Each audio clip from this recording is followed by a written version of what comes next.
God for images made to look like mortal man and birds and animals and reptiles. Why, you might ask, do they insist that homosexuality is perfectly normal, for example?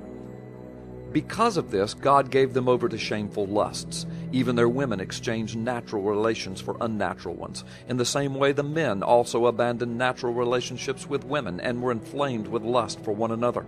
Men committed indecent acts with other men and received in themselves the due penalty for their perversion. Well, why do the evolutionists and atheists insist that there is no God? Because they exchanged the truth of God for a lie and worshiped and served created things rather than the Creator, who is forever praised. Why do they seem to be so hopelessly foolish and wicked? Furthermore, since they did not think it worthwhile to retain the knowledge of God, God gave them over to a depraved mind to do what ought not to be done. They have become filled with every kind of wickedness, evil, greed, and depravity. Was all of this activity in the last days expected or foretold in the Bible?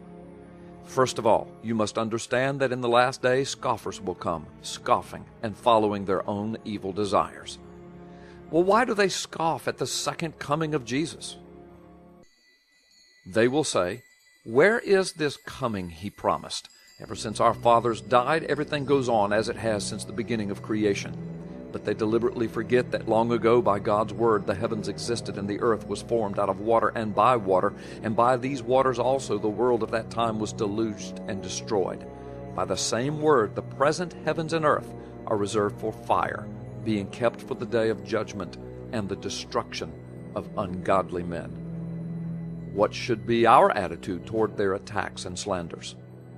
For God did not give us a spirit of fear, but a spirit of power, of love, and a sound mind. And you, dear children, are from God, and you have overcome them, because greater is He who is in you than he who is in the world. But should we answer them, quid pro quo, on each of their outlandish charges against God?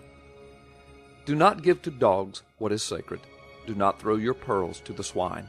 If you do, they may trample them under their feet, and then turn and tear you to pieces. These are the biblical understandings of what you face every day from the evolutionist and the atheist. But above all, dear believers, please understand that if you belong to Jesus, in the end, you win. This is what Jesus said concerning the days that we now live in. And when you see these things begin to take place, stand up, lift up your heads, because your redemption draweth nigh.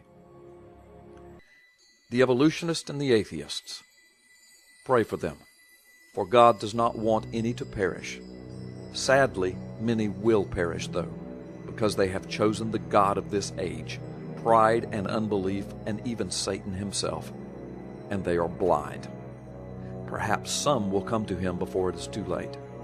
Sadly, though, the truth is, most will simply mock, and most will simply mock this video. But now you know the truth.